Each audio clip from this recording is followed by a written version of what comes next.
नमस्कार, लोकतंत्र प्रहरी के धर्म व संस्कृति चैनल में आपका स्वागत है। आज हम आपको जानकारी देंगे महर्षि वाल्मीकि जी के जीवन के बारे में। चलिए शुरू करते हैं।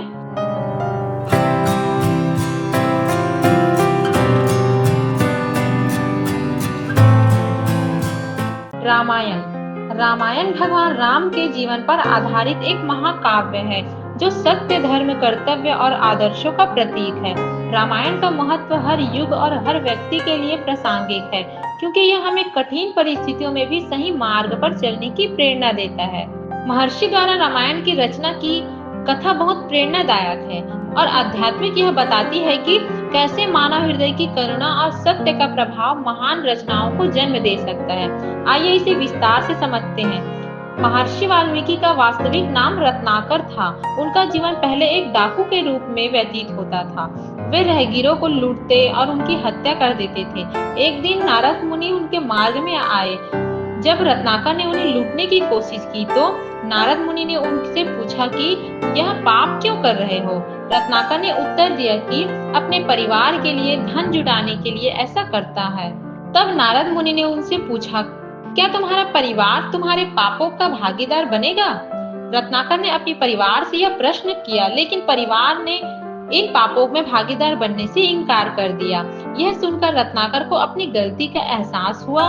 उन्होंने नारद मुनि के चरणों में गिरकर क्षमा मांगी और तपस्या का मार्ग अपनाया। नारद मुनि ने उन्हें राम नाम का जाप करने का उपदेश दिया। रत्नाकर ने कठोर तपस्या की और वर्षों बाद वह महर्षि वाल्मीकि के रूप में प्रसिद्ध हुए।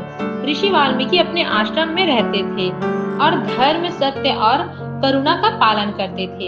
एक दिन वे तमसा नदी के किनारे ध्यान मग्न होकर प्रकृति की सुंदरता का आनंद ले रहे थे। तभी उनकी दृष्टि एक क्रॉस पक्षी के जोड़े पर पड़ी जो प्रेम पूर्वक क्रीड़ा कर रहे थे। अचानक एक बहेलिया ने नर पक्षी को बाण मार दिया। मादा पक्षी विलाप करने लगी। यह दृश्य देखकर वाल्मीकि का हृदय करुणा से भर गया और उनके मुख से स्वतः यह श्लोक निकला, मानिषद प्रतिष्ठा त्वम गम सस्तति समायत कौच मिथुन कम वदी का मोहित। इसका अर्थ है, हे बहेली, तूने इस प्रेम में मग्न पक्षी को मारा है, इसलिए तुझे कभी शांति नहीं मिलेगी। यह संस्कृति साहित्य का पहला श्लोक माना जाता है। यह श्लोक वाल्मीकि के मुख से निकला तब देवताओं ने इसे अद्भुत रचना के रूप में देखा। उसी समय सृष्टि के रचयिता ब्रह्मा जी ऋषि वाल्मीकि के समक्ष प्रकट हुए। ब्रह्मा जी ने कहा, वाल्मीकि, यह श्लोक तुम्हारी करुणा और सत्य की भावना परिणाम है। तुम्हें भगवान राम के जीवन के उनके आदर्शों पर एक महाकाव्य लिखना चाहिए।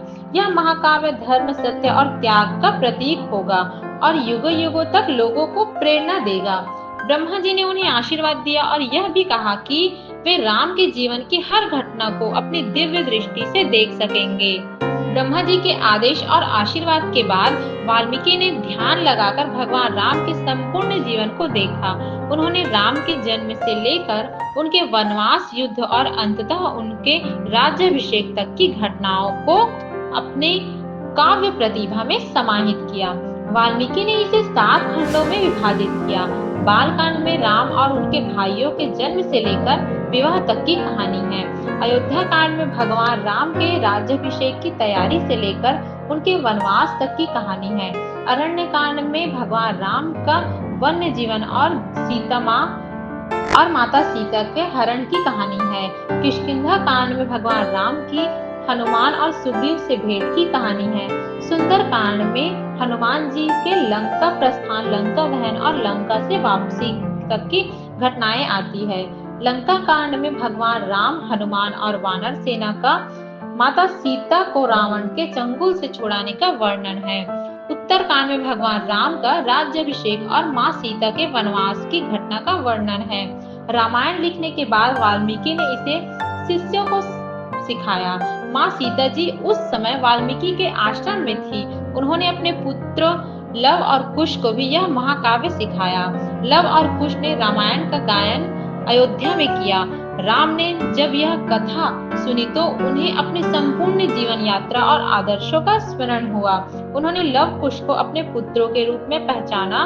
ऋषि वाल्मीकि की रामायण न केवल भगवान राम के जीवन की कथा है, बल्कि यह धर्म, सत्य, कर्तव्य, प्रेम और त्याग का आदर्श प्रस्तुत करता है।